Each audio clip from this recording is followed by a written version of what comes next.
Testing, testing. This time, family, we're live. We're live. We're live. We're live.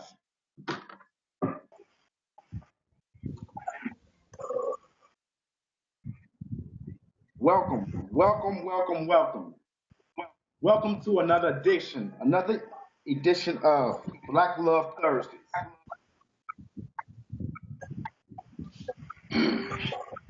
Black Love Thursdays is a day dedicated for the black woman, our queens, to uplift and say positive and post positive things about the black man, the kings.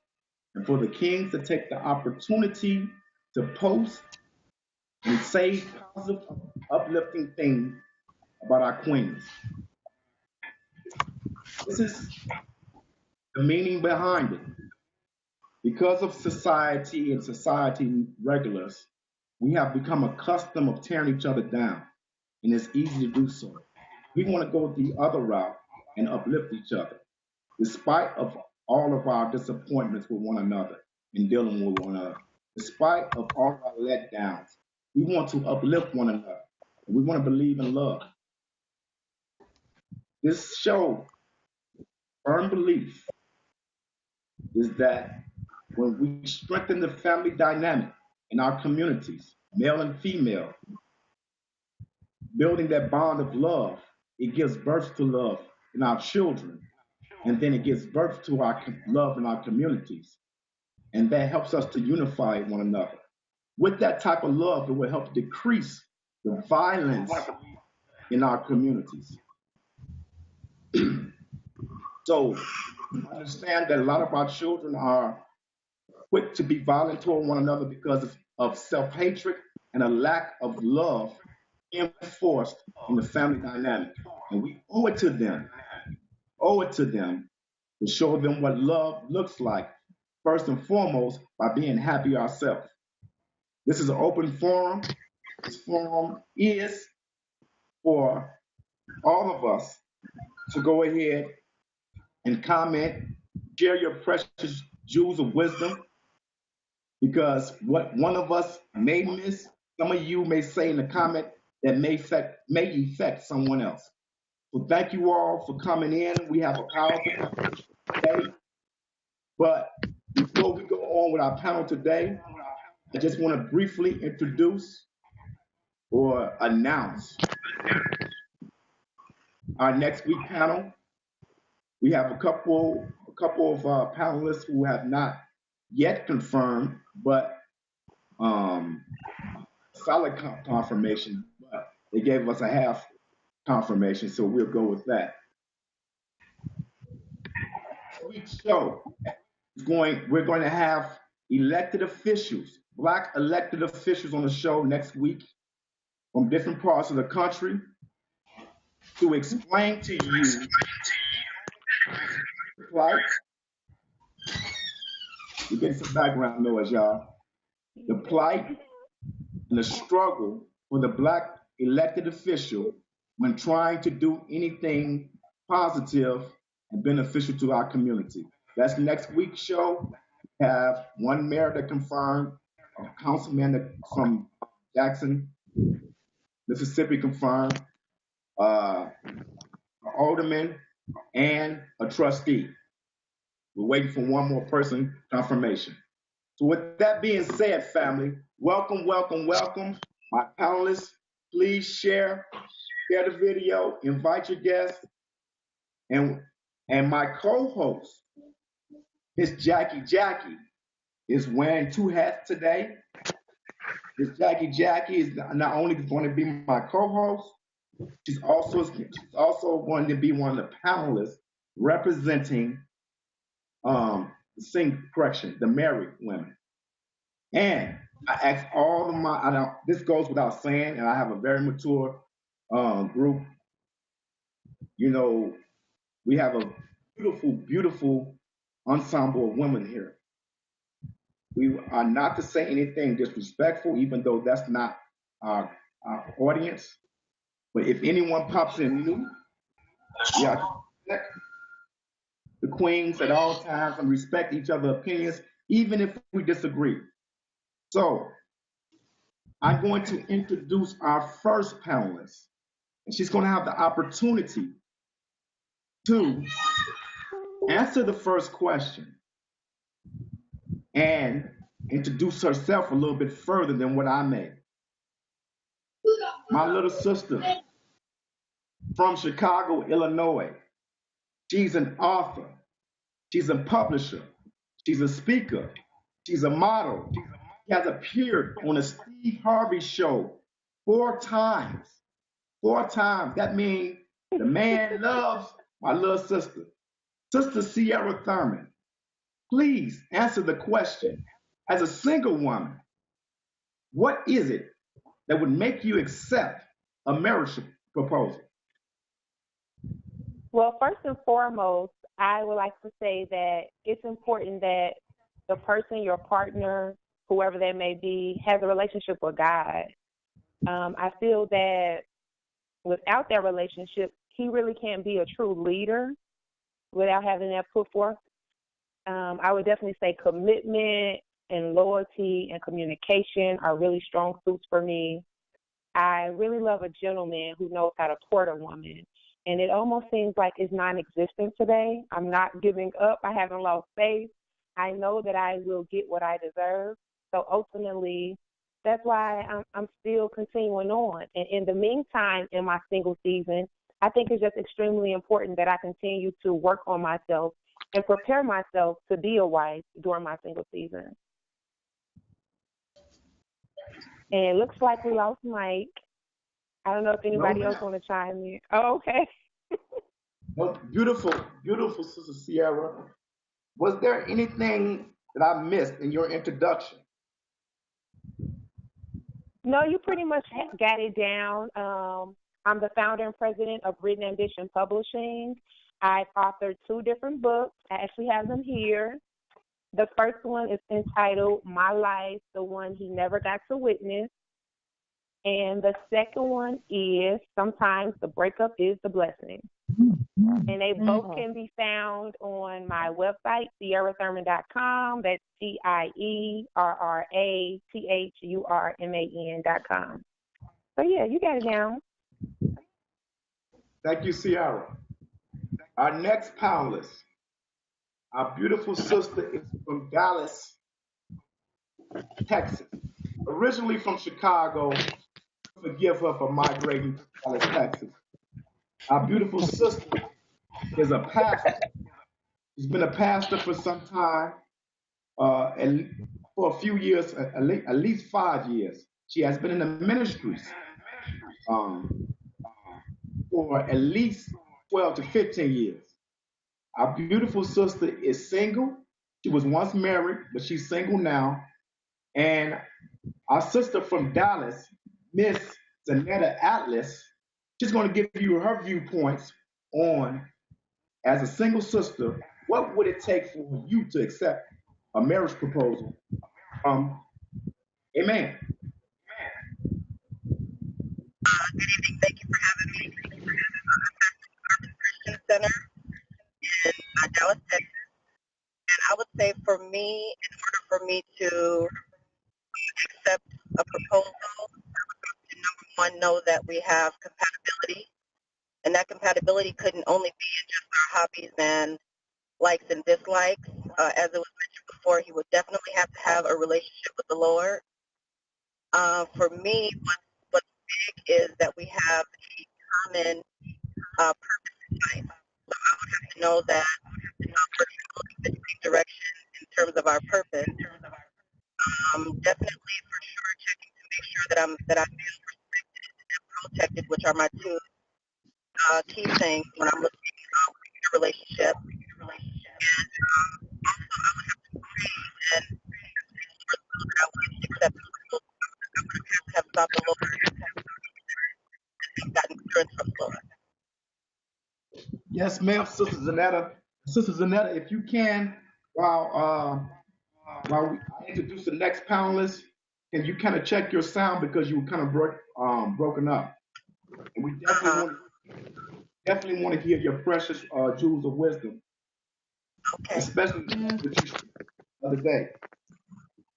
All right. While our sister is checking her sound, we're going to introduce, and I'm going a little bit out of the order.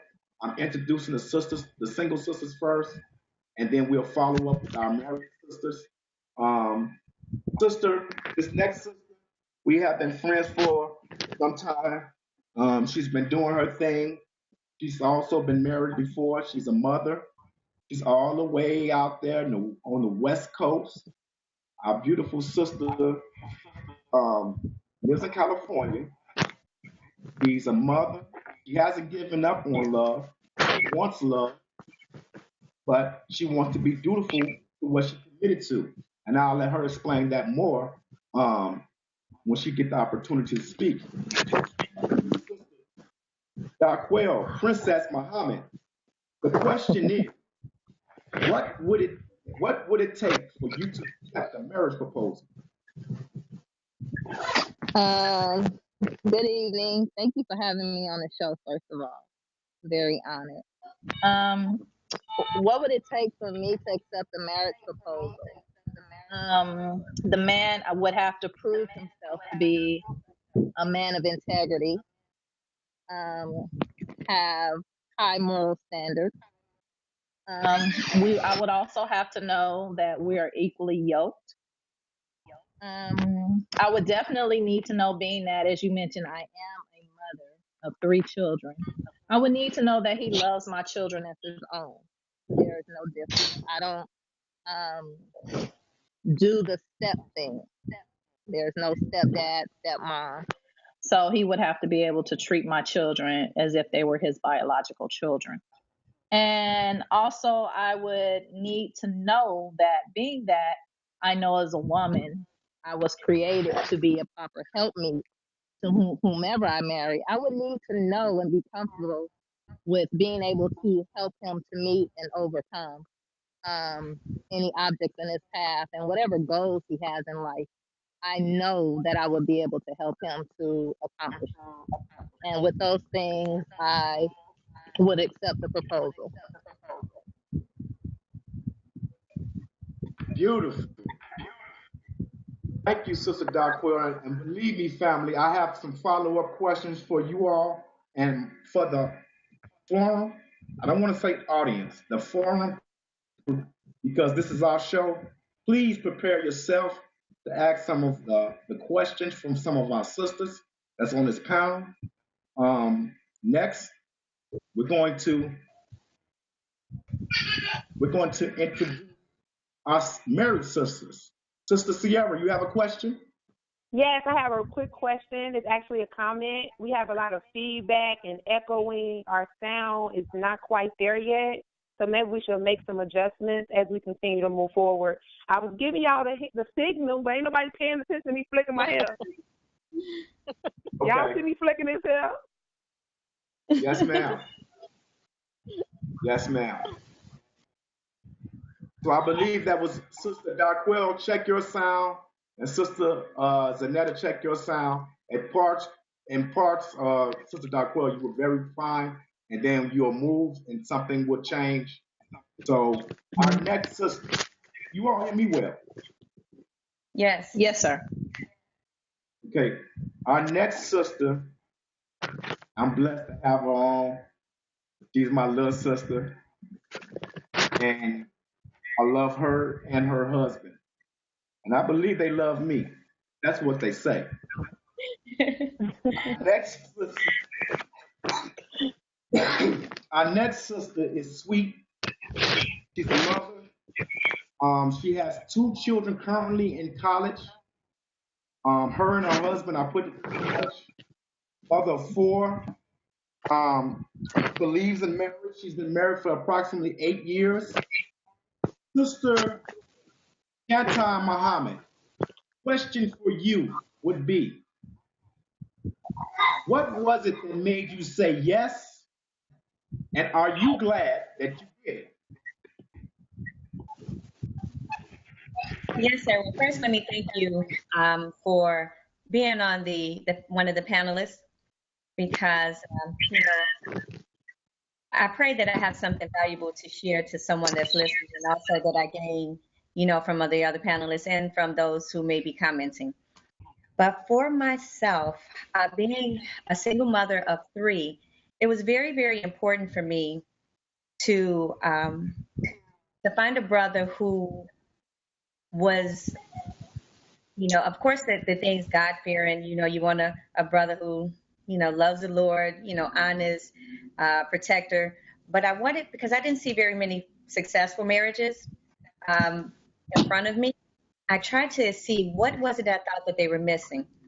So it was important for me to find somebody who took responsibility for their actions in past relationships, who, when we speak of integrity and accountability, didn't always throw the blame on someone else, and who would be able to manage a family.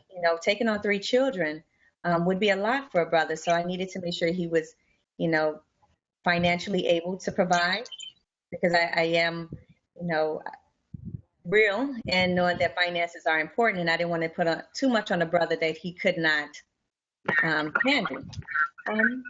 And their temperament, being able to calmly, address the situations, to take care of me and children, and a family man. So those things were important to me.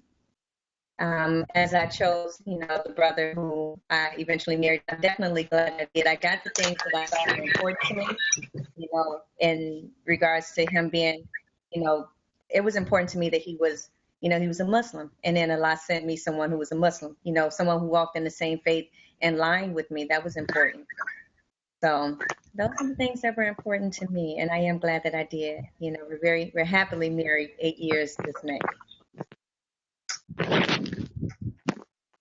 Happy belated marriage anniversary. Thank you. Thank you again for your words that came from your heart. I want to introduce our next panelist, who's also my co-host.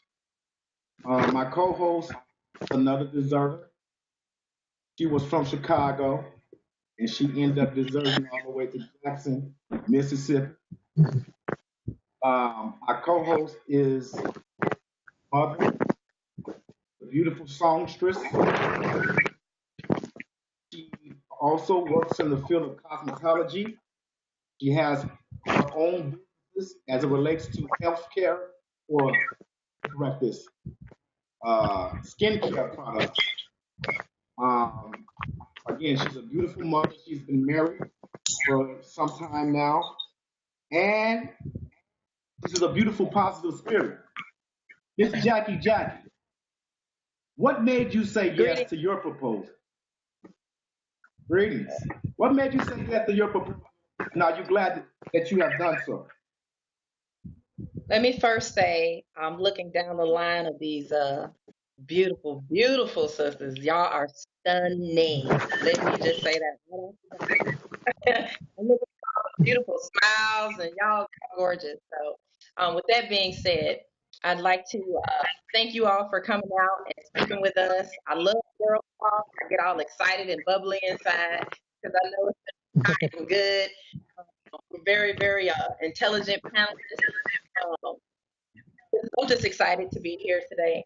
I did have, I'm also a mother. I know he said that, but my daughter today, she had her very first dance in ball. We're not gonna call it a date. We're not gonna say date, but she went to a dance, and she was meeting a guy there who happened to be going to school with her.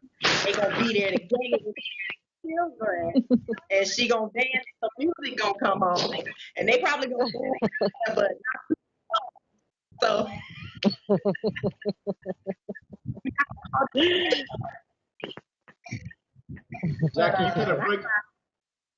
Jackie, you kind of breaking up a little bit. Okay. Can you hear me? Keep talking. So I was getting that ready.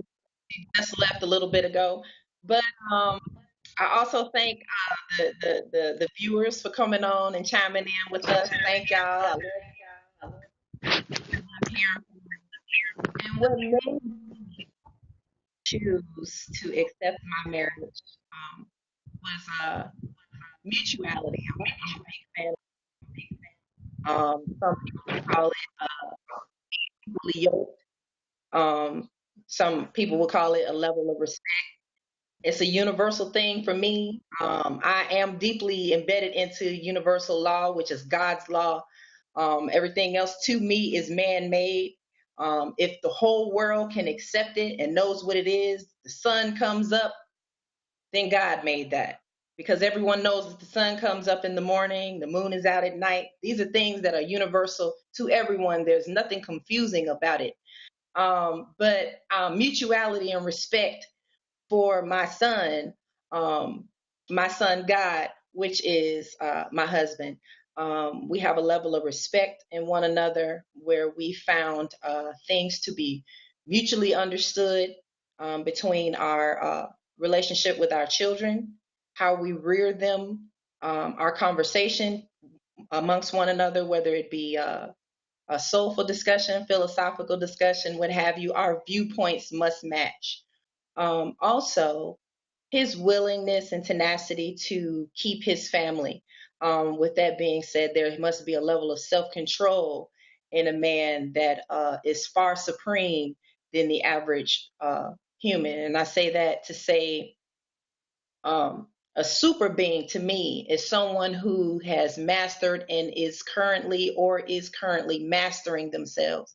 One thing that my father has always told me is, and God rest his soul, my father passed some time ago, but he always said, a man is as good as his word. You know, his word is his bond. And he doesn't break that or his nuts for anything or anybody. And I stuck with that, ran with that. That still rings true today. So a man's level of self-control in his word, he does what he says he's going to do. That really amps up his upgrade for me, because I know that he's not going to allow anyone, be it man, woman, child, boss, to detour his word and what he says he's going to do. Also, a level of patience, of course. With that, patience can be broken down to me with children. It can be broken down in finance. It can be broken down in a lot of things. A man having patience shows his dedication and character to me. We could be planning on buying a house. Hopefully he has enough patience to know that we have this plan and we're going to save for it. This is what we're going to do. And you're not just going to come to me one day and be like, you know what? I decided we going to be astronauts. We're going to take this here money and we going to buy a rocket ship. Wait a minute. I thought we was buying a house. This is what the plan was, and for not to get impatient to change his motive or his thought process to alter the thing, because I think we all agree that man is considered the head of the household, and for him to be the leader or be in leadership, he has to exhibit way more patience than I do. That's my feeling toward it. Also with the children, patience. Patience is important with that too, because children change. They're going to take you through some things. They're going to say some things. And whether you're not getting angry or, you balancing yourself out to understand, be wise, compassionate, but at the same time, be stern. There's a time to do everything, and that takes a level of patience. So those are the three main ingredients as to why I chose yes.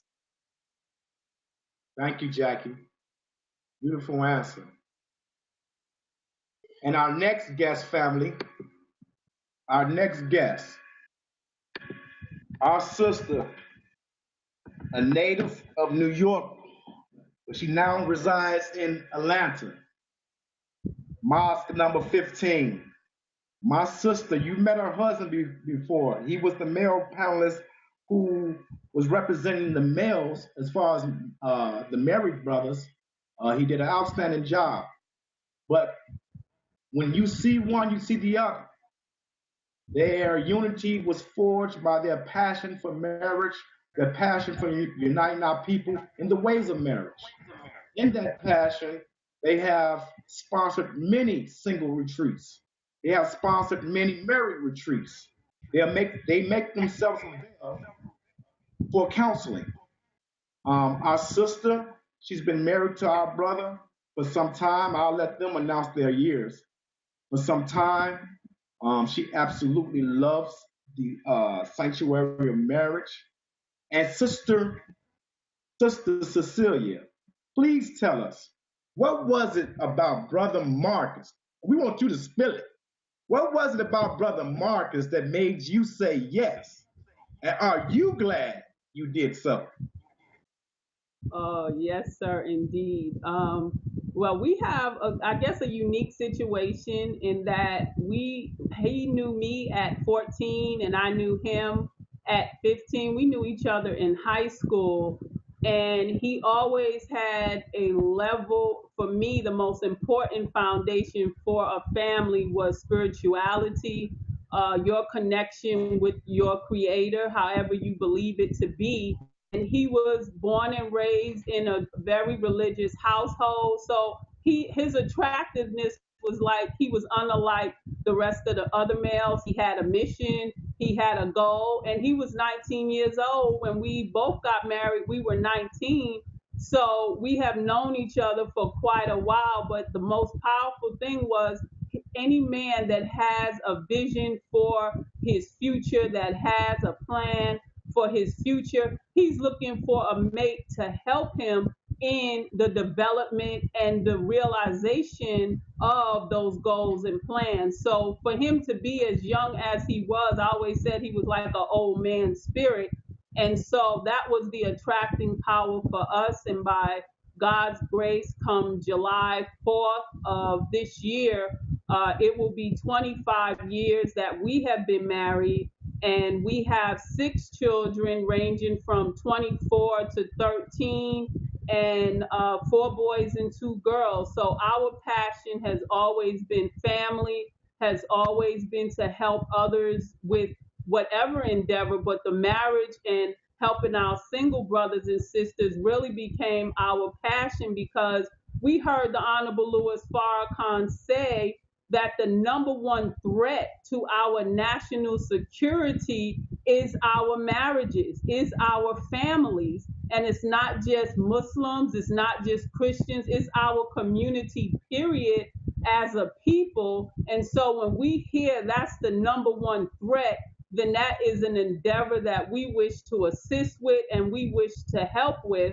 And so that's why we do the marriage retreats. That's why we do the single social weekends, because we want to help people learn from other people's experiences so that we don't make the same mistakes. And I always like to tell people, if we can live vicariously through other people's experiences, someone that when we talk to people who've been married 50 years, 40 years, there's certain ingredients that are necessary to make that marriage successful. And so those are the ingredients that we like to teach in our workshops: communication, patience, understanding each other from the nature in which Almighty God created us, and not just looking at us like, oh, she's a female, oh, he's a male, but there are purposes in why we're here. And once we understand why we're here for each other, then we can blossom even further in our relationships, because our relationships really have a divine purpose. Beautiful, beautiful. Thank you, Sister Cecilia. Now, that was the easy questions, you all. I'm going to ask you all a little rough question, a little more personal questions, so our audience can give the opportunity to understand. And mind you, you all, these questions are geared to understand each other, because we're missing something in communication. Communicate authentically. Ask our panelists the questions that you want to ask, brothers that's on the line, even the sisters. Ask the sisters some of the questions, because these are our people and we go through the same things. And something that you may not have overcome, they did, and vice versa. So our next question for our single sister, Sister Sierra, you have not been married yet.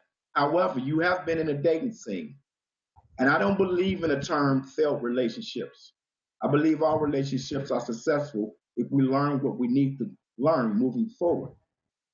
What was it that you learned in the relationships that didn't end in marriage to help better you as a person? Sister Sierra, please chime in on that. Well, first, I would like to say that growing up, I grew up in a single parent household, and I didn't have my father around. He was actually murdered by the police tragically when I was a little girl. So, dating and going through relationships, it was a trial and error. Of course, I had my mother, but I didn't have a father figure in my life to teach me what a woman should expect, how a woman should be treated. So again, I had to kind of learn that on my own. So going through these different relationships that I've been involved in, one thing that I really learned is the importance of you being self-confident and having high self-esteem. Because for a very long time, I felt like I was unworthy to be loved. I had really low self-esteem, and I was willing to basically just put up with anything just to have someone there.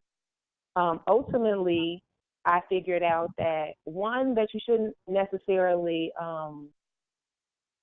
you don't have to accept the responsibility for someone else stepping outside of the relationship. So a lot of the relationships that I've had, my most recent one, that's why I wrote the book, Sometimes the Breakup is a Blessing, it was infidelity involved. And maybe about 5 or 6 years ago, I was engaged. And with that relationship as well, it was infidelity involved. Now, I'm not perfect. I'm not trying to put the blame on the men only. In the relationship, I learned that one, I could be a little bit bossy. In different roles in my life, I've always had to take the leadership role, and I always had to be the one in control.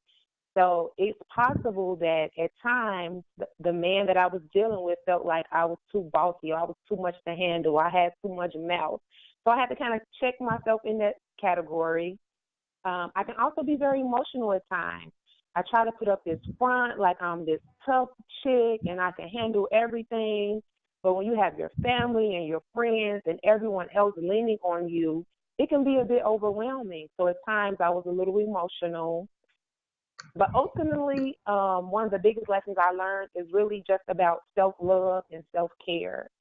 It, when we look for an outside source to make us happy, we'll realize how empty that can be. And it's really not until you find happiness and joy and you know your work and you discover what you're passionate about and your goals and your dreams and your aspirations that you don't have to look for another person to make you happy. You know what makes you happy on your own. So if that person leaves out of your life, you won't all of a sudden become so depressed or stressed out or wondering woulda, coulda, shoulda.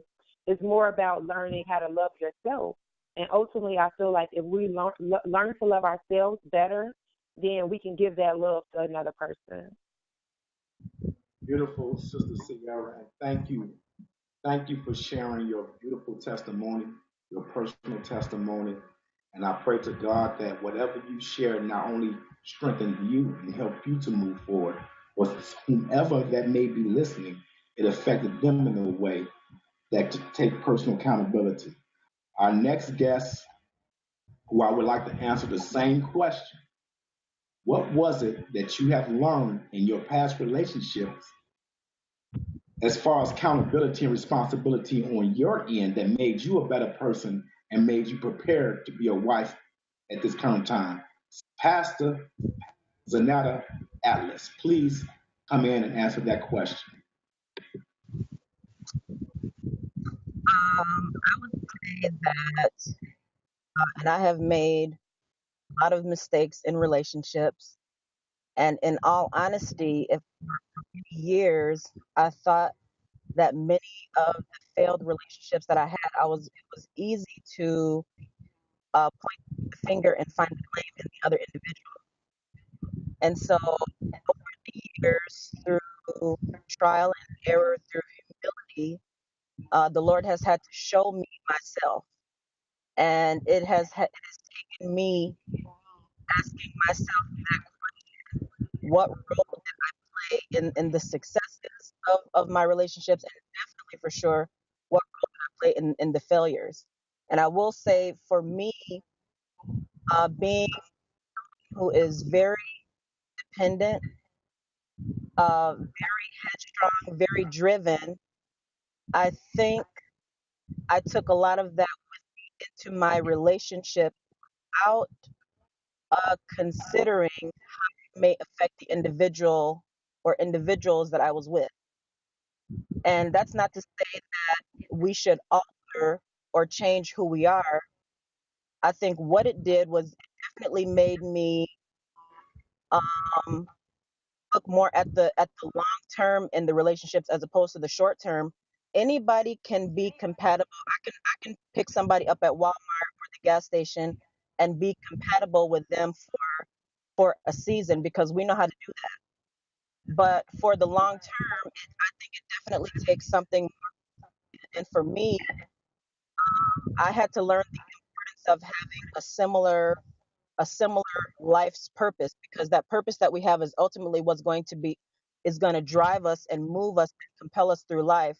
And I think that my main problems were due to the fact that I was not seeking compatibility in that sense, and I was seeking more of a companion, a short-term companion, or just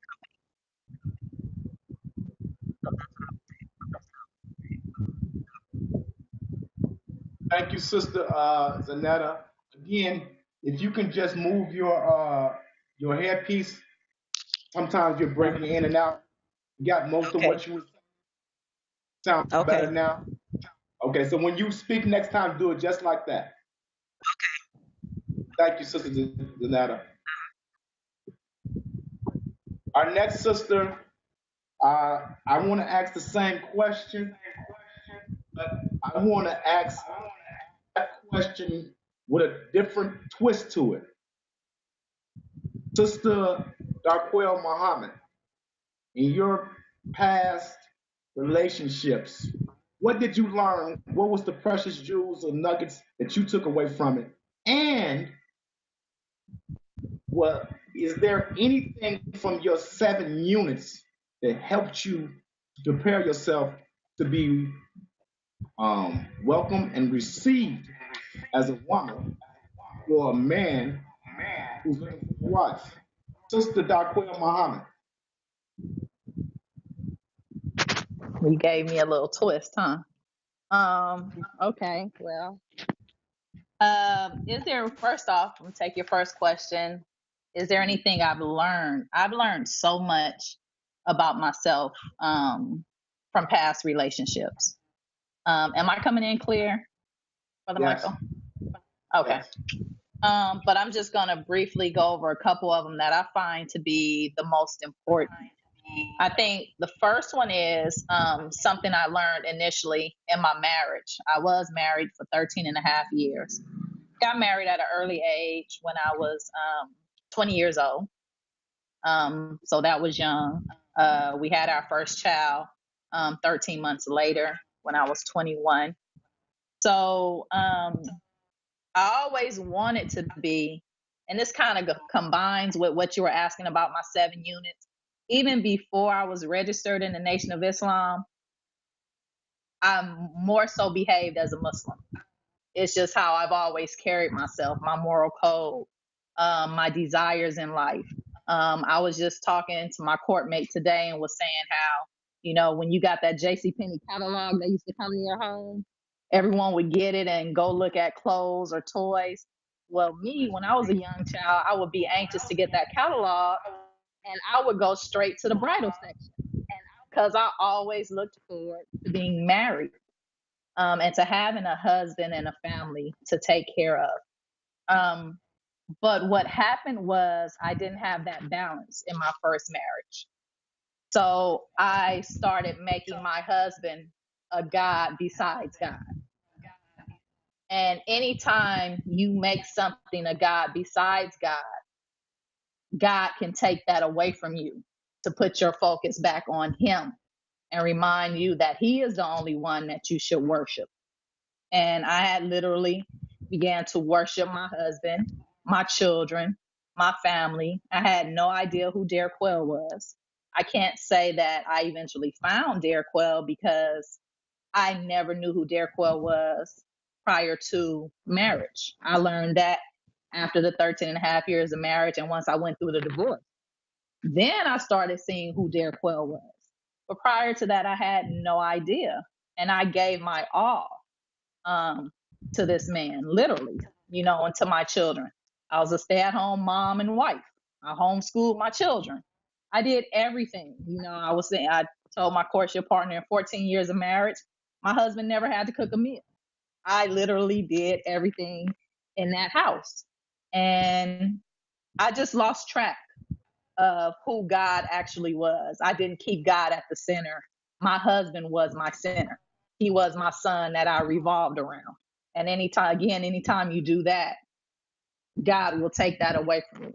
And I think that's what ultimately happened, because when that marriage came to an end, it's almost like everything fell away from me. I didn't have any friends that called to check on me during the time. And at this time, I was 8 months pregnant. So I didn't have any friends that really called to check on me. I wasn't able to go out to the mosque to worship. I was literally alone. But I had to go through this, and I thank Allah for it, because this made me see that there is nobody worthy of praise but Allah. He made me connect to him so spiritually and so deeply that nothing can shake me anymore. I have that ultimate bond with Allah. I know he is my one reality. So I appreciate everything I've gone through, because it made me who I am. And I know, again, that there is no God but Allah. So that was the most important. Second, after that, I learned, there's a scripture that says, guard your heart, for it is the wellspring from which everything flows. And with me, how we usually treat people is how we are ourselves. I'm a very giving, trusting person. I know I'm not going to intentionally hurt anyone. And so with that, I expect other people to be the same. But that's not how it is. And I will willingly let someone come into my life and give them 100% trust and let them break down that trust as we went along. And I found out that I was doing it wrong, because everyone is not worthy of your trust. And so I learned from that I have to, when I allow someone to come in, they have to build up that trust. They have to do something to earn my trust. They have to show me that they're worthy to be trusted. And then I'll start giving them different parts of me so that we start creating that bond. But at first I was just giving myself freely. I was helping them to do this and do that, and giving them, assisting them and helping to meet and overcome their goals, just like I was their helpmeet, and I wasn't. So I learned that was a very valuable lesson for me. As far as my 7 units, like I said, I was pretty much already, behaving for the most part as a Muslim. I wasn't, partying, drinking, smoking. But I think maybe the biggest thing is how to take care of our husbands. That's of utmost importance to me. I thrive from that. There's a career that I'm going to school for, I want to attain, but that doesn't fulfill me. What fulfills me is being a helpmeet. I love it. I love it. There's nothing else, that I would rather do than to do that, to see me united in marriage with someone and helping him to be successful and helping my children to be better than our generation. So I love being at home with my children, and inshallah, soon to be my husband. Yes, ma'am. Thank you, Sister Darquel.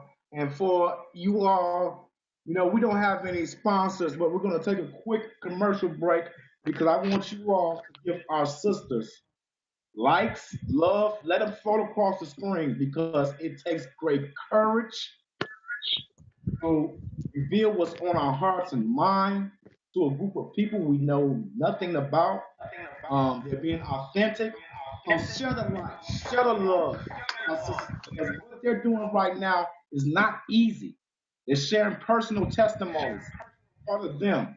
Continue the lights, continue the love, family, because what they're doing is a great job and a great service for our community. And for a quick commercial break, I happen to be drinking this water, this alkaline water. Our brother David Johnson Muhammad and Sister Naidra Muhammad. It's called H2 Omega water, alkaline water. This is good water, family. Good water, family. Lastly, no, two more things before I introduce the married sisters. I got a tough question for them. I believe it's tough. It might not be tough at all. But if there's anyone that's on the page or any one of our pages that's a troll and they're saying negative things, dismiss them. Don't even reply. Don't even respond. Dismiss it. That's one thing. Keep the positive posts, the positive comments coming. Let no one distract you in your path. It said that the devil will come before us, from behind us, from our left and our right. But we must stay the course. So dismiss them. So for us, and again, family, for those who are listening, please share it. Please invite, because what these sisters have to offer may ultimately save a marriage. It may alter our thinking as far as picking a mate or choosing a mate, because many of us lean on our own understanding. So with that being said, I'm gonna go to our first. Let me see if the commercial break over. Hold on.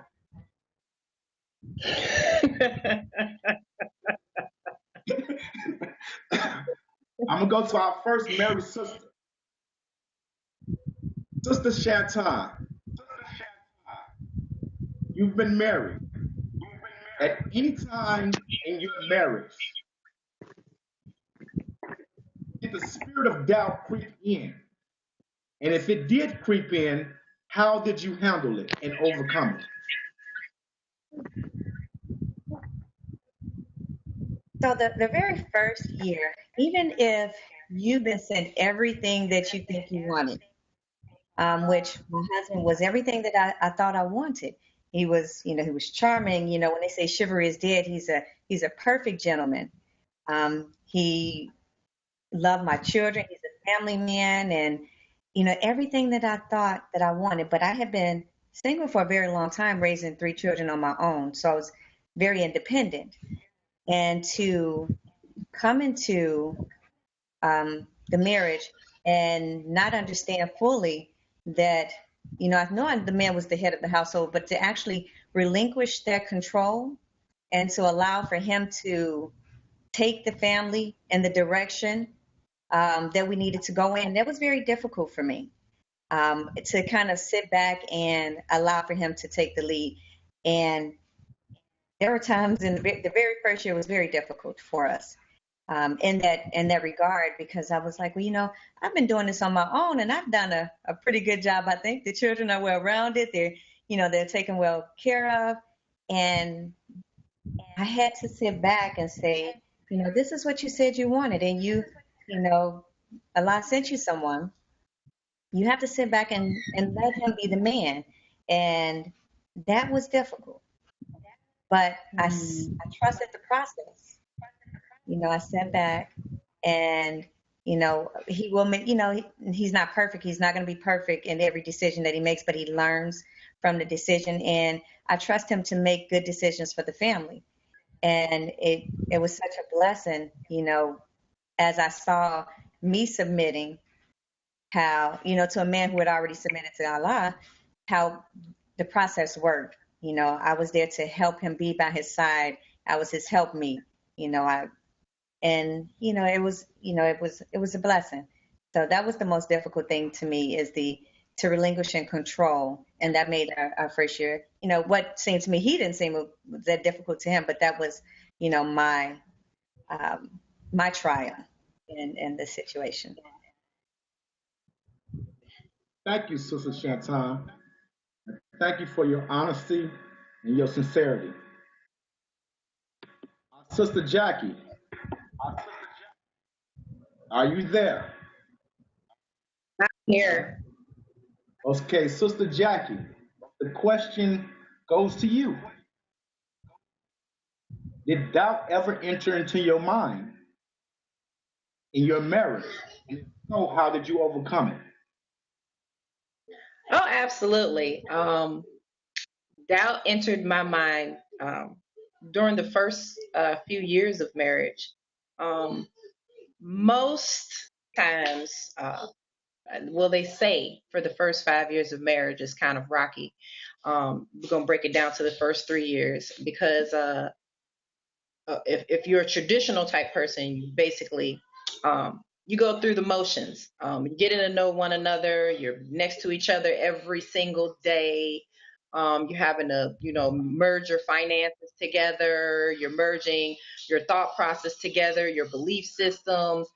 Even though you were supposed to pull all that together before marriage, it's like it becomes real once you move in together. And so when we first got married, I had lots of doubt because allowing myself to relinquish control was a very, very difficult thing for me. We have a total of 6 children. We've been married for 8 years. It'll be 9 this year. We've been together for a latter end of about 12 years or so. But remembering back, I can remember like it was yesterday. I mean, the doubt was very trying, I would say, because I was previously married.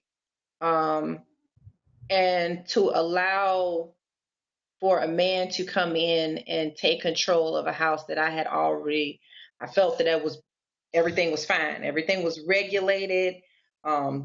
Schedules were on tact. Everything was on board. And when this man decided he wanted to step up to the plate, it was very difficult, to relinquish not relinquish. Let me backtrack and say not relinquish. I'm going to say share, because that was one of the things that made me fall in love with him and respect him more. Was the fact that he saw how the plan was already going. He surmised that it was a good plan, and he just wanted to blend in it and fit in it, tweak it so that we were on the same playing field. We were on the same level. And that's really what allowed the doubt to diminish. Because once he saw, how things were going, he kind of like just blended on in. And, the schedules were still the same and the thought process was still the same. And, he took it to another level. And that's what I like. That let go of a lot of doubt, because I saw that he was ready to take our house and build it, fine tune it, add levels to the house that was already standing.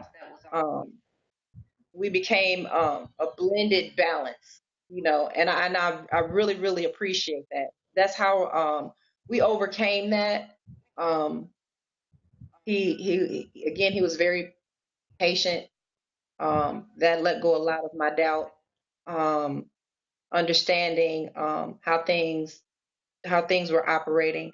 Again, because I had teenage children at the time, so it's very hard for a brother to come in with absolutely no children and then help raise teenagers. That's a very difficult task for a brother to do. So, and I will always love him and respect him for that. That he didn't come in, I'm man, and this is mine, this is that type of thing. But he observed for a while, got to know the children, got to know their personalities. He was really, really serious about it, which is what I always appreciate. And he gained their respect by doing that. He gained their love. He gained their admiration and appreciation by doing that, allowing them to be who they were.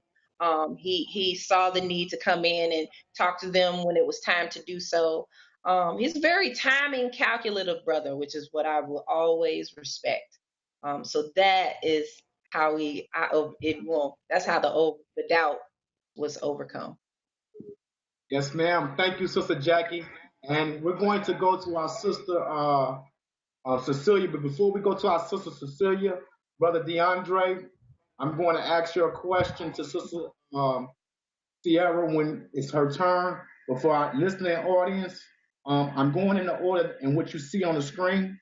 Sister Sierra, Sister Zanetta, Sister Darquelle, Sister Chantal, Sister Jackie, and Sister Cecilia.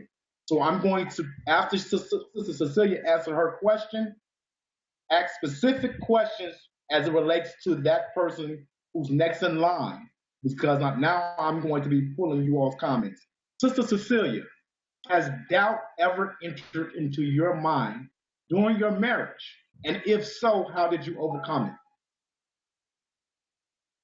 Definitely that occurred probably several times, to be honest, because as women, we process things differently than our spouses, our male counterpart does.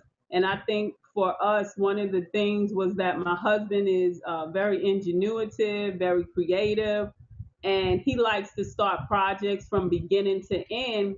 And when you have a husband who where there's always production going on, something is happening. And there have been times where he made moves, he let me be aware of it, we worked on it together, but it would cause conflict because I was like, well, baby, from my perspective, is this or is that? And he would listen, but he would move out on it. And so after he moved out on it, it would come around where it was like, man, I should have took your advice of that or this or that. And you're like, but because you moved out and you didn't listen to me or didn't take into consideration my thought or opinion of it, now look what we're doing, now look at the situation. And I think for us as women, that happens a lot where we voice our opinion, our thought, and it's looked over. We're not heard until after a while they bump their head enough times, and it's like, okay, baby, I'm going to start to listen to what you're saying. And sometimes that takes years for them to do that. And so that is a key thing that's why in our workshops, we really focus men on the feminine side and way of women's thinking. That is their blessing. That is what makes you grow into becoming a God as a man, is that you're taking in the male and the female perspective and you put it to work for you to be much successful, because the woman loves you, and when she loves you, she's seeing for you before you can see for yourself. And so when brothers start to understand that, then it's like, okay, I'm going to avoid some of them bumping head motions so that I can now respect and know that the divinity of my woman is from God, and I need to let her participate in my life on all matters concerning our family. Beautiful, Sister Cecilia. Look, brothers and sisters, our sisters are not only just physically beautiful. Look at the beauty of their minds and look how they're articulating their answers. And they are not rehearsed. We didn't have a session before this to say, this is the questions I'm going to ask you. I'm throwing them for a loop so that it is authentic and it's real. So look at the beautiful minds of our sisters and look at how they're expressing their emotions in a very articulate way. So, sister, and I want to say this about our sister Cecilia. Her and her husband, they have a show, and I believe it's every Sunday. But if it's not every Sunday, they announce it on the page. Please go on and accept Brother Marcus Peace and Sister Cecilia Muhammad and listen to their show. And you can call in, and it's interactive, and you can ask questions during the show as it relates to the particular topic. So, Sister Sierra, our beautiful young sister, model, you said that you were at sometimes headstrong, you were kind of bossy. So our brother, and I'm going to try to read this perfectly. Our brother DeAndre Gillespie, our strong brother out of North Carolina, warrior, he asked the question to all the sisters: do you not think that leadership in the family can be split 50-50 between male and female? What's your response to that, Sister Sierra? Well, first of all, I want to say that that's an excellent question, DeAndre. So, can a relationship be 50-50 as far as leadership is concerned? My feeling is that it shouldn't be. I believe that the man is the leader. He's the head of the household. But let me explain a little bit. So, first of all, I relate everything to basketball terminology because in high school I was a stellar athlete. I went on to play Division I basketball. So that's just how my mind works. So excuse the basketball terminology. But on a team, you have a captain, right? So the captain is your leader. But at times, your captain may fall short. Maybe they're not scoring that game. Maybe they're not getting all the rebounds. So it's important for everyone on that team to know their role so they can be able to pick up the slack when needed. So I think it's very essential that both men and women know their roles in the relationship, but you're also there as a teammate and a helpmate. So if someone falls short or needs help or needs to be uplifted, motivated, some type of influence, that you're there for that reason. So to answer your question, I don't think it should be split 50-50 as far as leadership. I definitely think it's more of teamwork makes the dream work. And I believe that the husband is essentially the leader of that house. He's the head of the household. And again, if he falls short or he's struggling with something, then your wife or your partner is there to pick up the slack. So that's how I feel about the topic. It may not be right, but that's just my opinion. Sister Sierra, it's right when you believe that it's right. And it's if you work within that realm within your household and you find somebody that's congruent with that way of thinking, it's going to be right. So you don't have to worry about being right or wrong. It's you. You're right. Sister Zanetta,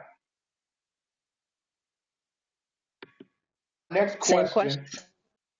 Our next question, again, it comes from our brother. No, we're going to go to,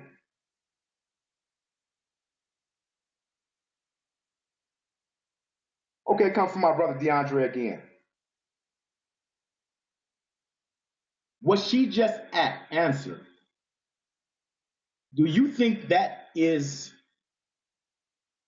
the man being the head of the household a European way of life, or does it go back to our African heritage? And explain why you believe either way.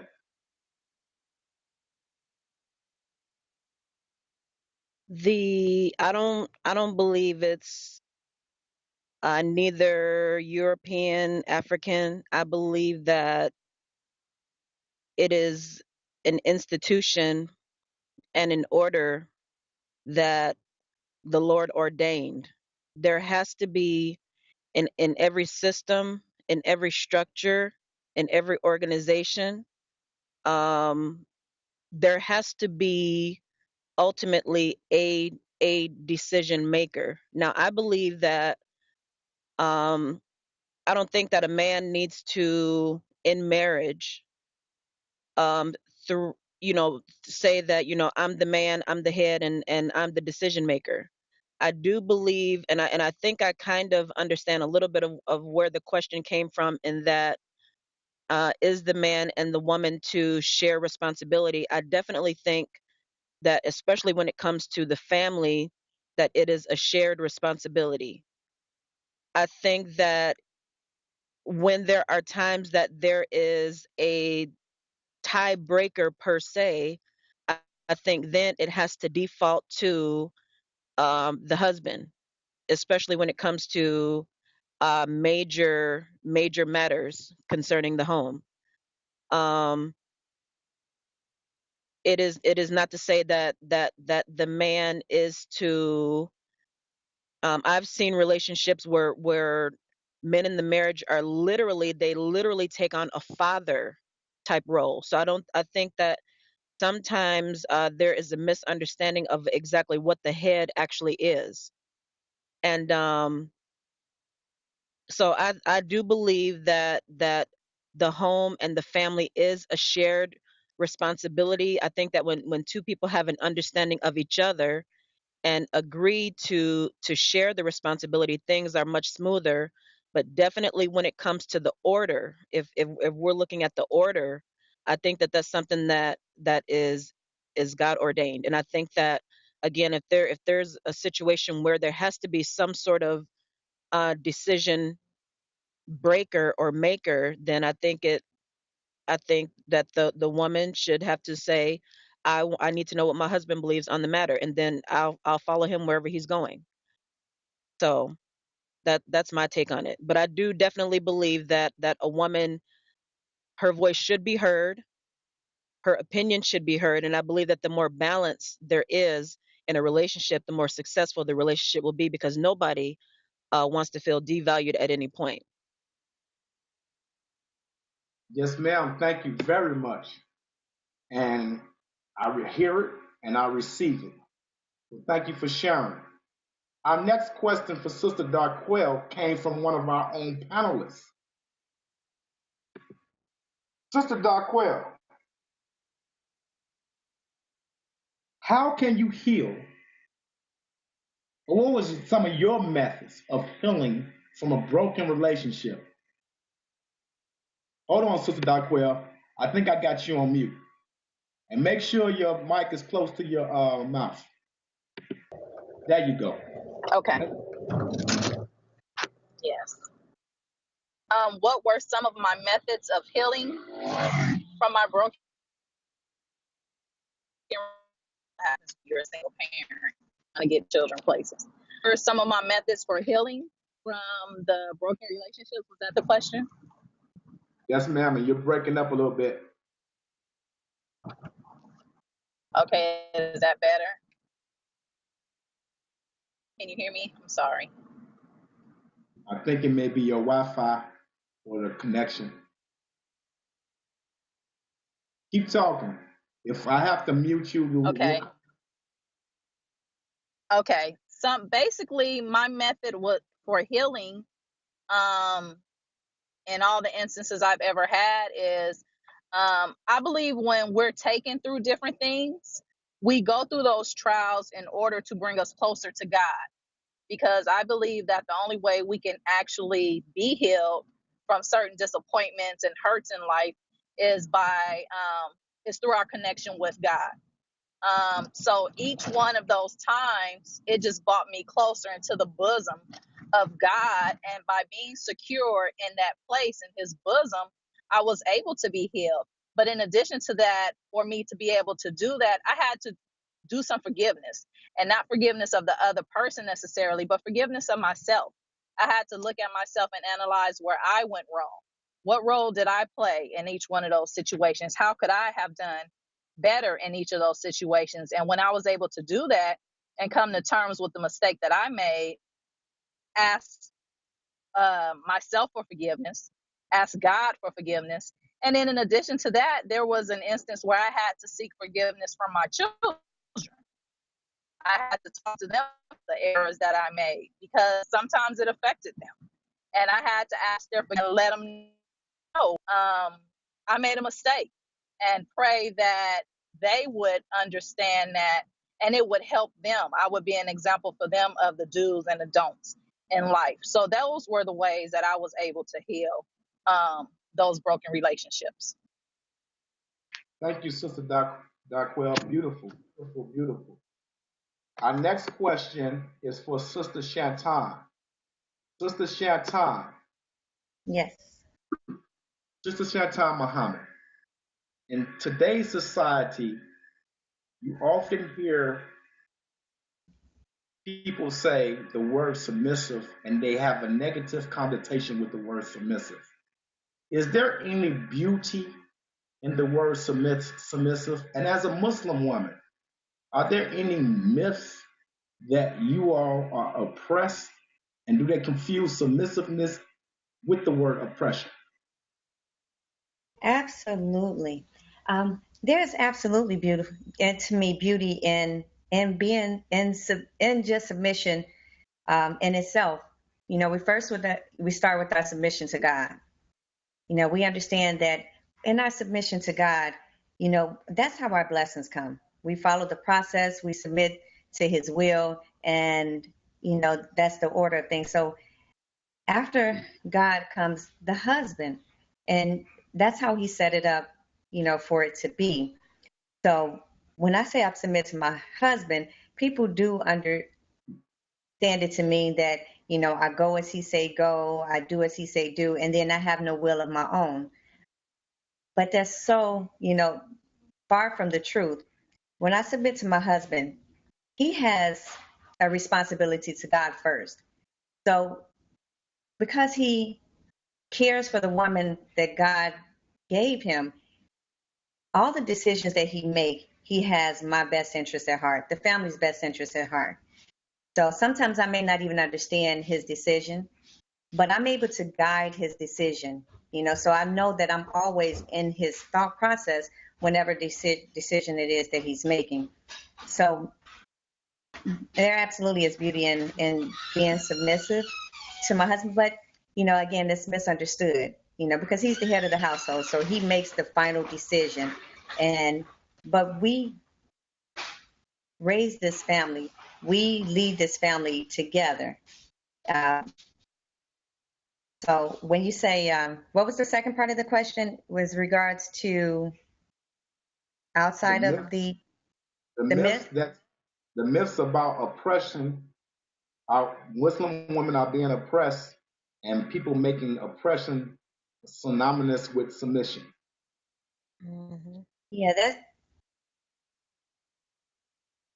Yeah, the myth, or I'm not a,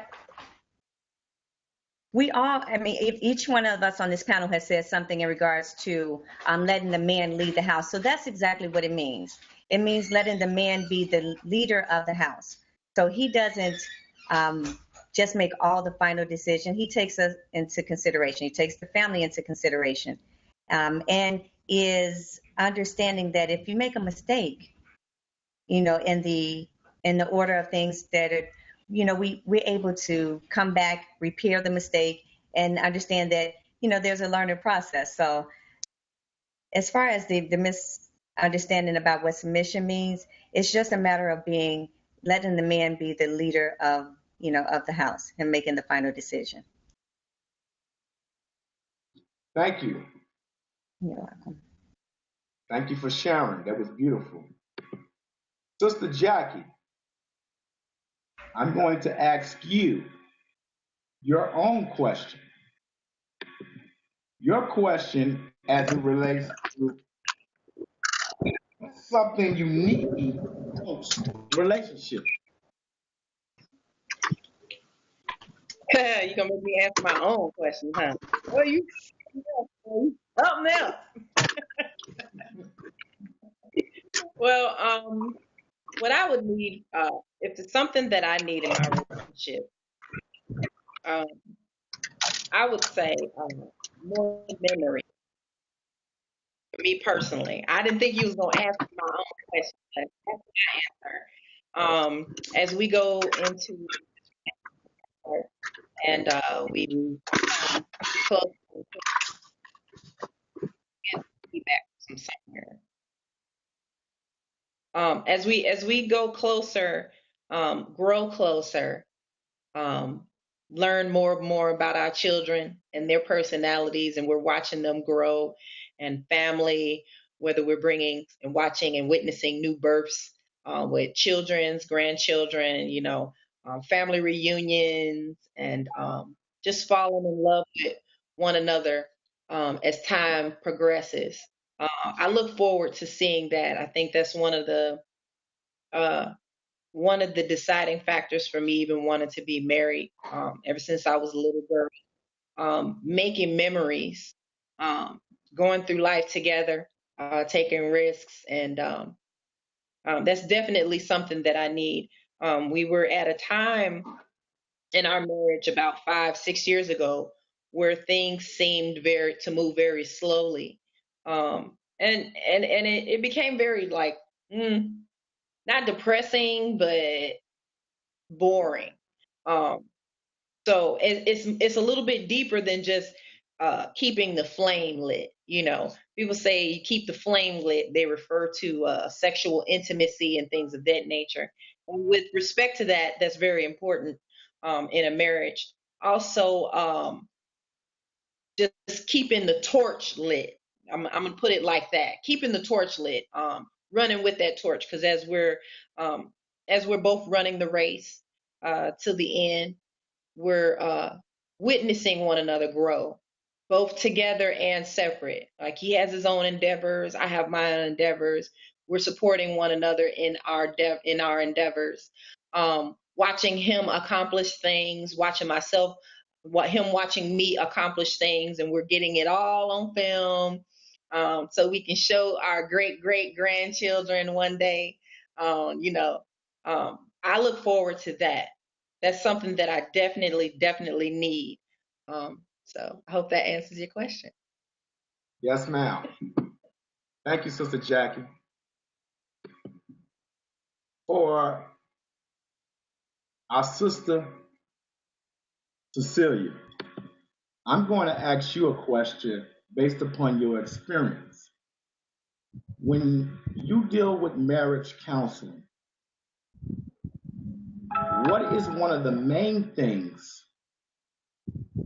that you deal with as far as a couple being on the brink of divorce that's echoed through many couples, that you have to go ahead and your husband have to go ahead and intercede and let them know this is not a breaking point. However, many people deal with this particular issue. What is one of those main issues that people deal with that brings them to the brink of divorce, but proper counseling can be overcome? One of the main ones, and it really combines with another one where they're really together. One is communication. That's always it either ranks 1, 2, or 3 in the relationship. When we're taking in what is going on in the relationship, it's not communicating properly. And it really comes down to not respecting the other person's views, ideas, opinions in the relationship. And when you have one who's dominant, who has a my way or the highway mentality, where you want the other person basically to be your robot, to do what you want them to do when you want them to do it. And we have to help them to see that this person is an individual. Their ideas, their opinions, their thoughts matter. And with that being the case, then we reach a standstill where if either one of us are at a standstill where we're ready to call it a divorce, we normally find that somebody refuses to change, somebody refuses to mature, because we all know ourselves and we know we all have faults within ourselves. And if we have a husband, we have a spouse, we have a significant other that we live with, they see us for who we really are. You know, the mask that we can maybe put on in the public, but when you're home with your wife, with your husband, they see the real you. And when we get the person that says, I want a divorce, it's at the point now where your husband or the wife is saying, I can no longer deal with this defect. I can no longer deal with this personal issue that you have, which is a self-development issue, whether it's trust, whether it's infidelity, whether it's lack of communication. Because me and my own husband, we were 20 years. And one day, I tell people this story all the time. I said, we were driving in a car together one day, and he just said, I'm sick and tired of being sick and tired. And he gave me a 3-hour, I kid you not, a 3-hour lecture, or I would say an expression of what he no longer wanted to put up with for the rest of his married life. And I sat there and I listened, and I was at the point where, look, I'm ready to go too. Forget this. I ain't doing such and such and such. But I had to sit there and say to myself, Cecilia, the challenges that he is saying, you know for yourself that that is some of your issues that you have personally. So your personal defects is now affecting your husband or affecting your spouse. So you have to make a decision now. Are you going to stop that behavior and reinvent yourself? Because in marriage, you're constantly changing, constantly growing. If you've been married, normally we get a couple, they say we've been married for 10 years, we've been married for 14 years. When they say that, we know that that issue now, that marriage is experienced the couples are developing, they're moving, they're growing, but someone is at that stop sign where either you're going to go past and continue driving, or that's what will break up the relationship. And so the bottom line is our personal self-development affects our spouses, our significant others, to the point where it will cause a divorce. And if we're honest with ourselves, it was something that our husband or wife had an issue with for years in the relationship, but we said, you're going to love me for me and accept me for who I am. And if you can accept me for who I am, then you can hit the door. But where we have to look at, am I being selfish because I have a wife, I have a children? That's the point where most marriages that have longevity, they reach that point there where self-development was a must in order for the relationship to grow and flourish. Beautiful, Sister Cecilia. Beautiful. And I thank you again for your words of wisdom. Look, family, I'm going to take a pause real quick. Again, some of our guests, they were apprehensive about coming on. They were a little bit nervous. They were a little bit scared to open up and share, but they did a wonderful job. So can you please send our guests beautiful hearts, beautiful likes, and let them know that you enjoyed their words of wisdom, you enjoyed their courage. Please, family, send them love, send them hearts. Can you send it across the screen now? I'm waiting. Thank you, family. Thank you, family. Look, family, I will say this. It's forums like these, and there are many others. In whatever form that you choose to use, I hope you use one. It's forums like these that help us to heal, to grow, and to unify. I don't care if you're in the church. I don't care if you're in the mosque. I don't care if you're in the synagogue or what have you.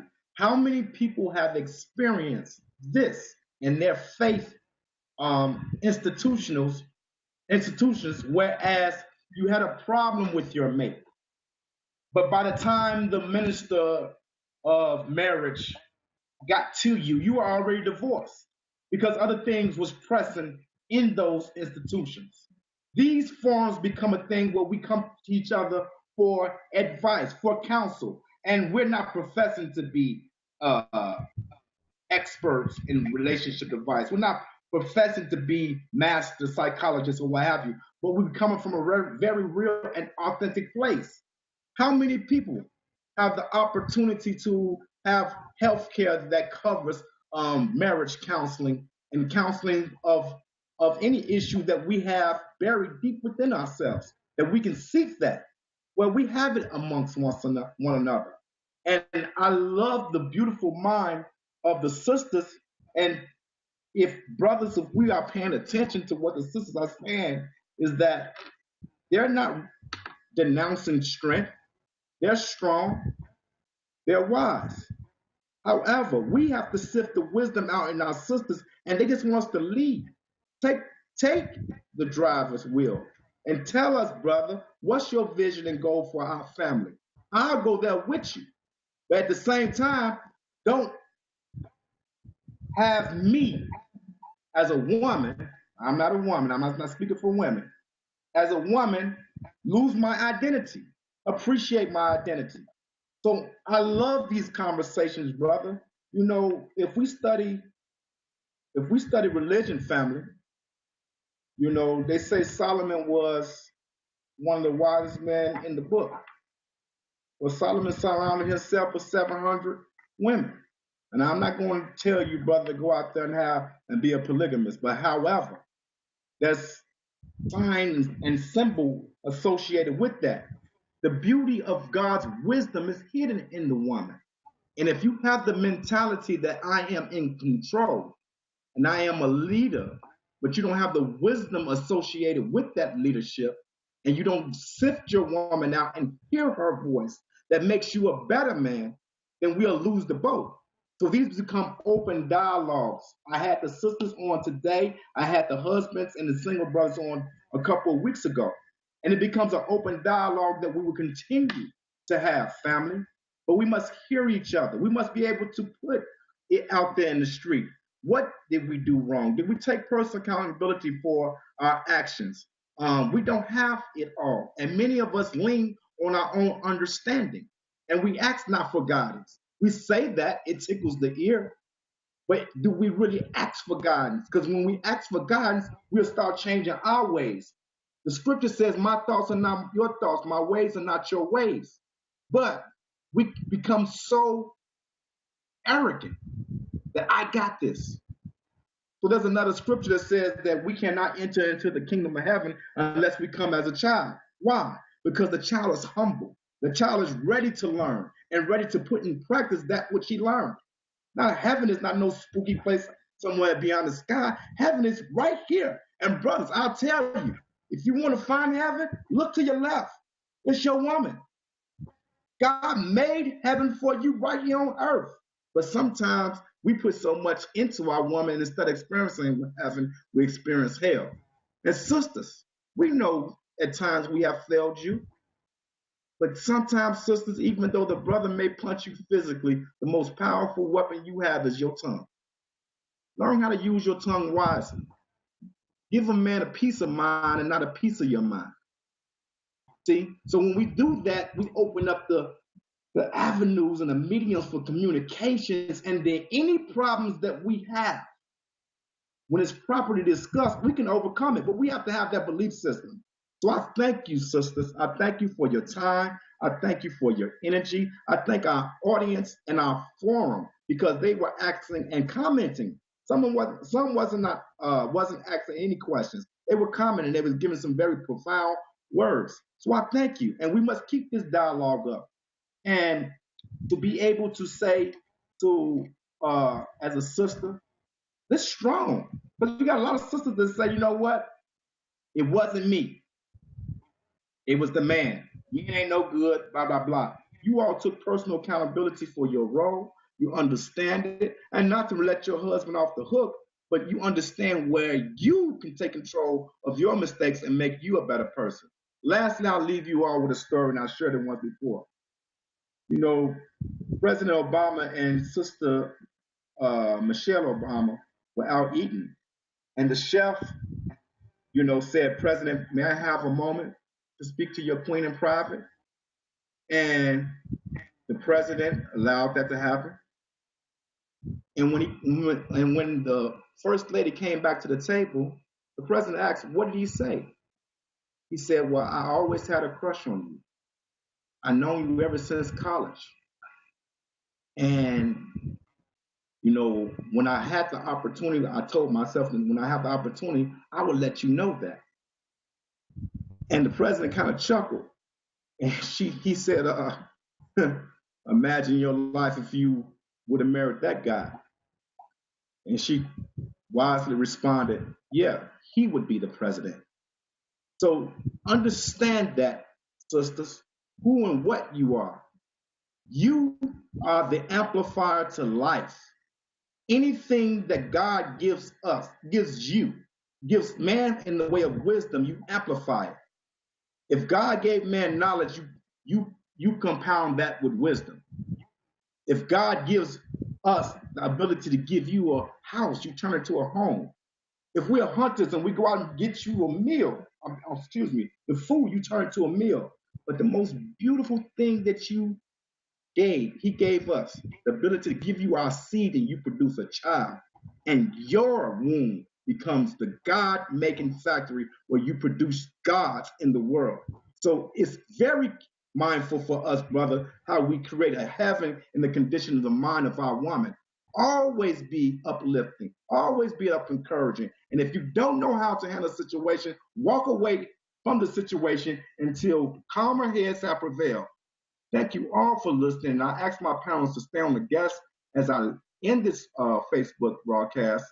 Next week, we have elected officials that's going to come on and explain from the Black point of view their struggles in politics, striving to do something for our community. Thank you for listening. I'm ending the broadcast. Panelists, please stay on. Facebook broadcast will end now.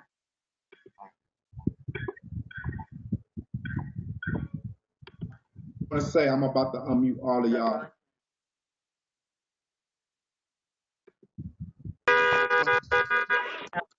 I want to personally thank all of you all for coming on. That was very brave, and you all kept it authentic and you kept it real. And I believe that what you shared touched somebody. If ain't nobody in the audience, what you shared touched me. So I thank you all. Co-host, thanks you all. And this is a learning experience. And sometimes the reason why I didn't cut you all off because you was in flow. Sometimes we can get a little lengthy. I don't want to belabor the point with our audience because their attention span is very short. I don't definitely want to interrupt anyone in their thought process. Let them get it out.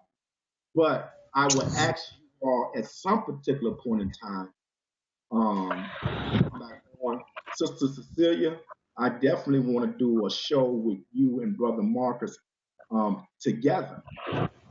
And this is what I Cecilia. I got to have you to promote your the retreats, and I apologize. Sister Sierra, you're the youngest one on here, but you were very profound and wise. So, with that being said, anyone have anything that they can share with us as a panel before each other?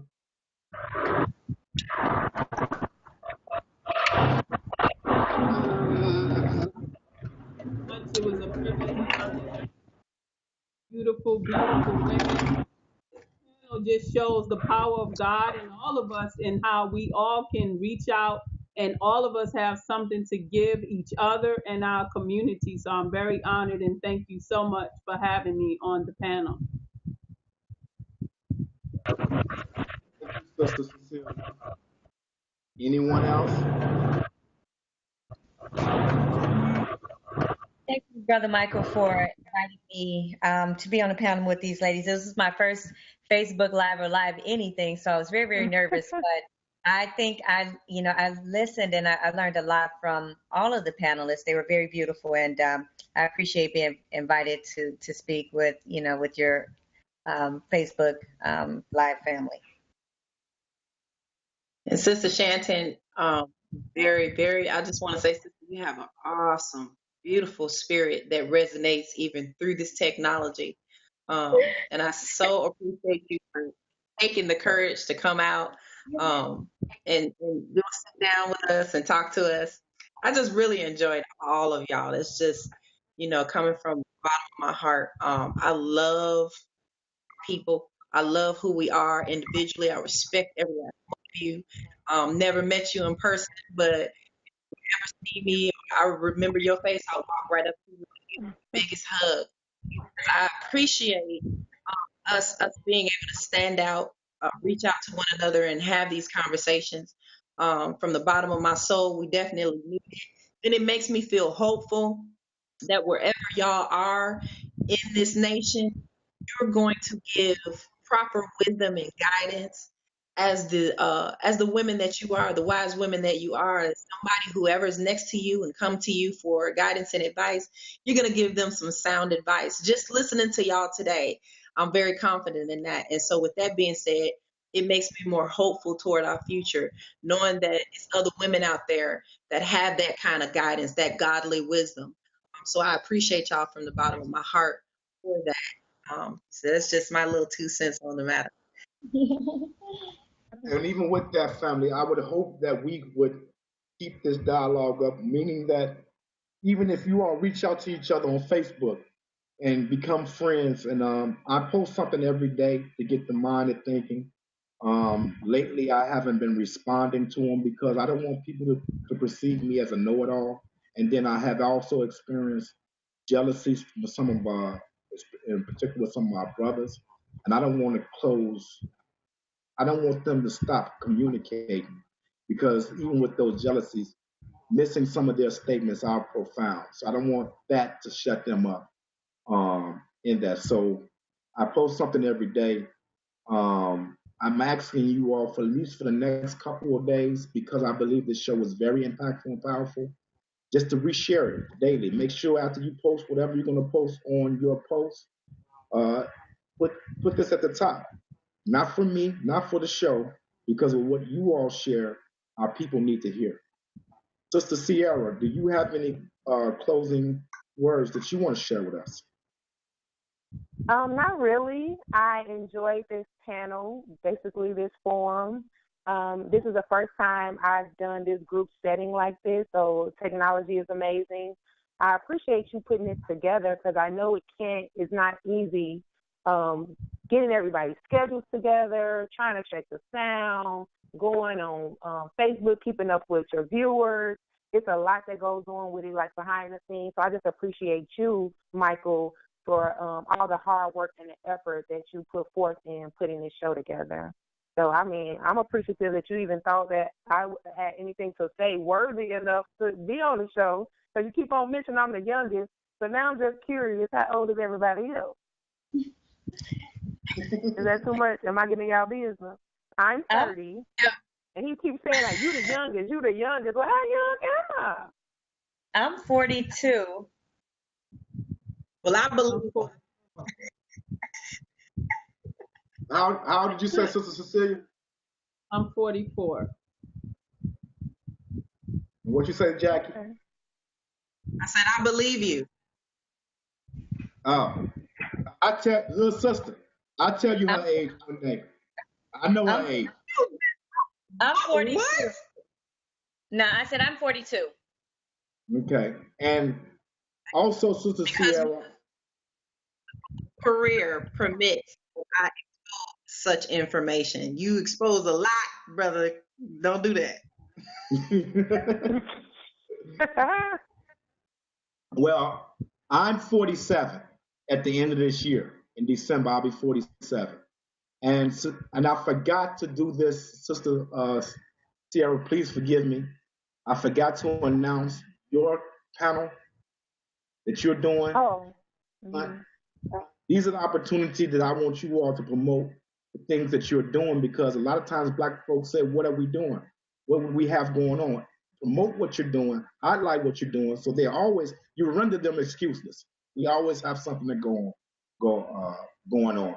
And many of us, we don't promote it like we should. Sometimes due to time and what's going on in our mind, we forget. But promote yourself, promote what you're doing. Mm-hmm.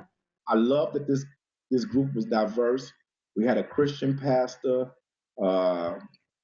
We had 2 Christians. We had non-denominational, and 3 MGT nations. So I love that you all were able to communicate. Basically, saying the same thing, and that's what I want to come across the audience. We let title divide us for who we are, instead of listening to the values and the morals that we have unilaterally, and we come. Now, I'm very tight with Sister Shantan. I'm very tight with Sister Jackie. Those are my 2 little sisters, and my new little sister, Sister Sierra. And Sister Cecilia, I have the utmost respect for her and her husband. I don't get on every Sunday, but every other Sunday then I can get on, that I'm on, and the work that they're doing as far as relationships is absolutely beautiful. And they are definitely blessed because of it. And I believe this, and I know this, and Sister Cecilia could probably bear witness on this. When you have the opportunity to give counsel and advice to other people, it becomes a thing that either condemns you, convicts you, or uplifts you. Because whatever words you put out there now, you have to live up to. You have to be the standard bearer of the advice that you give. Am I saying anything out of step, Sister Cecilia?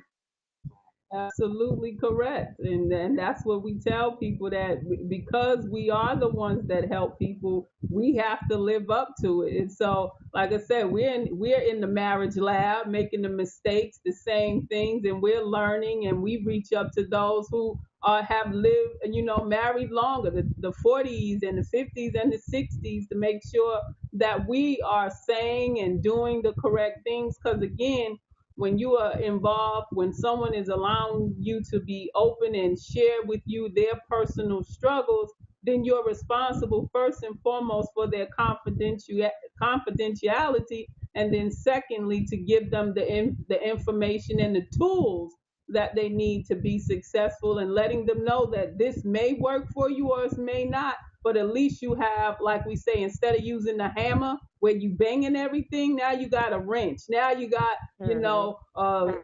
Phillips screwdriver. You have other methodologies to put to work to try to see what works best for you and your spouse, because one shoe doesn't fit every foot. Beautiful. Well, Sister Cecilia, I'm pretty tight with the rest of the young ladies that's on the panel. I'm your brother. I'm extending brotherhood to you and your husband. I'm looking forward to one day having just a show, just you and your husband, along with my co-host, and really breaking down some issues. This is important to me. Breaking down some issues that we break up in our community that really we can survive it, but we're quick to run. So I really just want to do a topic, something in along those lines, so that we can, sometimes divorce is decreed, in abusive situations or what have you. But a lot of times now, it's just marriage is just a trend, and we're getting in and out of them. No real work. So, I mean, if any of you are ready to leave Sierra, whatever you're doing, little sister, I want to be a part of it. But I told you that, Chanton and Jackie, our sister, you heard her say it out of our mouth. Our sister has lost her father at a very young age. So the male representation wasn't there. And Sister Jackie and Sister Chanton, especially Sister Chanton, can bear witness to what I'm about to say. None of my sisters that I'm tight with, and I'm very tight with, and I thank her husband for allowing that closeness, but I'm also cool and tight with her husband. I do not violate that trust. There's no side door conversations. I don't have no thoughts in my mind or never came to them and said, if you wasn't with such and such, me and you will make a good couple. That's not who I am. I offer genuine brotherhood. And for you, your big brother, I'm going to be a pain. I'm going to be a pain, little sister. You know what I'm saying? Because I am a lion.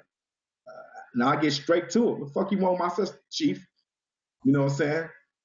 And sometimes they need to see that man. They need to see a lion there, Sister Sierra. So they know that there's consequences for hurting this one. There's consequences. And sometimes as a man, just like with you or with a woman, there's certain things about a man that we see that y'all are blinded to, and we become blind. You know what I'm saying? We blinded by the beauty. We blinded by the booty. We blinded by the bosom. You know what I'm saying? And a smile. And you can tell me as a sister, hey, brother, sister kind of snake. And you're not saying it from a jealous point of view. You peeping out certain signs, and the same thing from a man. So we're tight. So I'm going to extend that. Me and you already had that conversation, but that young lady who's 42, that's my baby sister, and she's wise, and I thank her for. And she's very shy in the public, but when she's one-on-one and personal, she has a lot of information. She has it tonight, but she was being too self-conscious and thinking about that. Jackie is a fireball. She's strong. She's been through some things. I'll let her express that to you, and sometimes please extend sisterhood to one another. Sometimes I have to go ahead and sit my little sister down because she's going through a little thing. I'm like, whoo, she didn't took me to Mars, but we're coming back. We're coming back to Earth, but she's deep and she's loving, and everything she says, she absolutely feel it. So Chanton, if you gotta go, Sierra. You got a new family. Yeah, I have to go to the gym. Yeah, I got to go to the gym. We're barbecuing at my house this Sunday. Sister Chantal, our sister Sierra says she's gonna try to come. I don't even care about seeing her. I want to meet this new dude. So I want her to come over and bring this new dude over to my house. And Jackie, we're gonna get up here real soon. So, let's keep in contact. Beautiful show. Share it, keep sharing it. Go throughout the post and start to respond on the post as far as the comments so people can understand a little bit more of what you thought and felt about the particular issues that was coming up. So See Jackie, you guys later. All right. Yeah. See you later. It's nice meeting everyone. I really enjoyed, hearing both of you, all of you, even the ones who are gone speak. Yes, ma'am. Thank you. All right. Jackie, I need you to work your number with the mayor What do you mean? elect. With the mayor elect. Oh, yeah. You said you had a dinner, supposed to be a dinner with him Friday, or his wife Friday? Yeah, they're supposed to be meeting at a restaurant, and everyone was going down there. So I get a chance. That's tomorrow, actually. I get a chance to meet with them because, like I said, him being the mayor-elect in a very small town is going to be very crowded. What's the So, population? but I'm definitely I can. Huh? I said I'm